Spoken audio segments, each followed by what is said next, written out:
Nous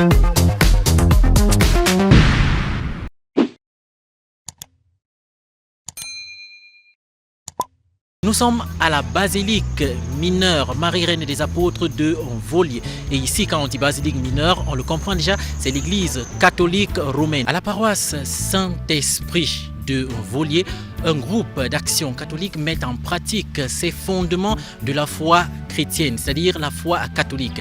Les fils de Notre-Dame des Grâces divines, ils mettent cette foi qu'ils ont en pratique. Nous allons nous entretenir avec le responsable fondateur des Fils de Notre-Dame des Grâces divines, Juste Florentin Manga, fondateur du groupe des Fils de Notre-Dame des Grâces divines.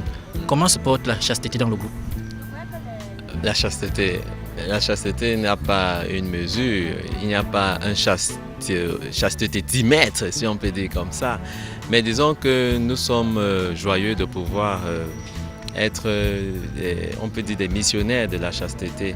Ça demande donc que nous soyons nous-mêmes remplis. Et pour cela, il y a beaucoup d'exigences, mais aussi beaucoup de générosité, de sacrifices à faire. Et on peut dire que nous sommes en forme, nous sommes bien, nous sommes contents de pouvoir offrir aux autres jeunes et même aux autres personnes voilà, cette nouvelle dimension de la vie chrétienne qu'est la chasteté. Alors, quelle est la brève histoire de la naissance des Fils de Notre-Dame des Grâces divines? Et on avait senti le besoin de communiquer aux jeunes un Jésus authentique, réel et présent. Et non plus une histoire, un conte, une fable. Il fallait que le jeune sente que ce Jésus vit et respire. Il porte même des habits, si on peut dire comme ça. Bref, qu'il est présent dans notre vie. Mais il faut la foi.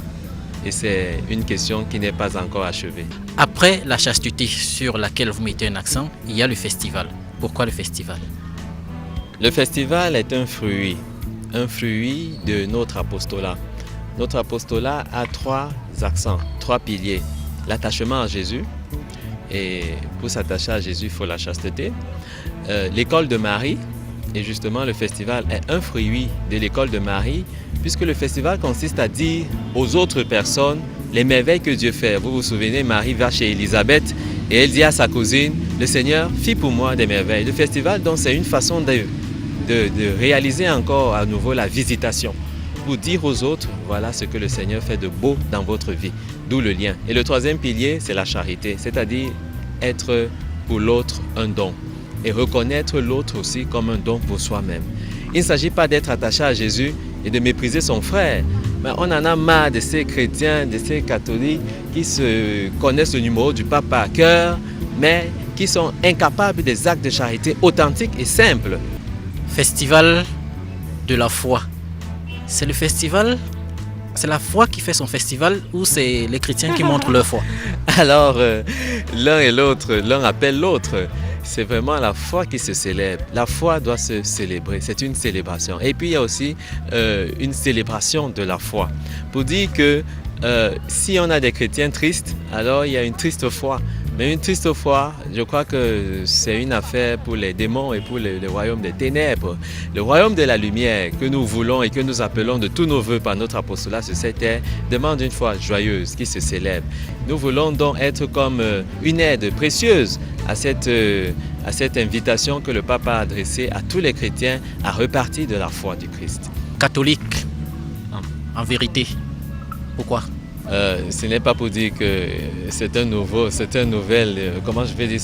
catégorie de catholiques, non. C'est pour simplement dire que si on est catholique, à quoi est-ce que ça engage? À quoi est-ce que ça engage? Ça t'engage à quoi quand tu es catholique? Quelles sont les exigences? On en a marre des catholiques qui sont simplement catholiques, mais qui, parce qu'ils ont rempli tous les deniers du culte, ils se prétendent vraiment les futurs saints. Non, il s'agit de savoir, en communion avec ce que l'Église enseigne, ce que signifie être catholique. Certains catholiques ne savent même pas ce que c'est que l'Église. D'autres ne savent même pas ce que c'est que les sacrements. Certains te prennent l'eau bénite comme si c'était un gris-gris. Alors, c'est quoi être catholique? Je crois qu'à partir de là, on pourra donner une réponse authentique à cette déferlance, si on peut dire comme ça, des nouveaux mouvements religieux plus ou moins dangereux pour notre foi. Et puis, bon, voilà, nous allons explorer le nouvel aspect de diffuser un peu les saints, la vie des saints. On a des icônes de Baba Simon, de Robert Naoussi. Il faut que les Camerounais sachent que la sainteté n'est pas une affaire des Blancs, comme on dit.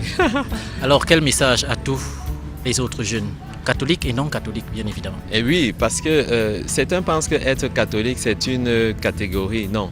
Il faudrait comprendre maintenant qu'être catholique, c'est le bonheur. C'est être bonheur. C'est le bonheur. C'est tout d'avoir Jésus-Christ comme ami, Jésus-Christ comme frère, Jésus-Christ comme partenaire, non seulement pour l'existence, mais pour l'éternité. Alors, si toi, tu es à la recherche de cette vérité éternelle, moi, j'ai dit, tu es catholique tôt ou tard, puisqu'au ciel, on n'est que catholique de toute façon. Donc, pour cette jeunesse-là, je demande à la jeunesse de venir. Venez, mettez la foi, touchez le Christ et embrasez le monde. Car il n'y a qu'un seul temps pour être jeune. Et Jésus, il est mort à 33 ans. Donc, notre Dieu est éternellement jeune. Ok, chaste courage. Merci, chaste à vous aussi, chastement votre.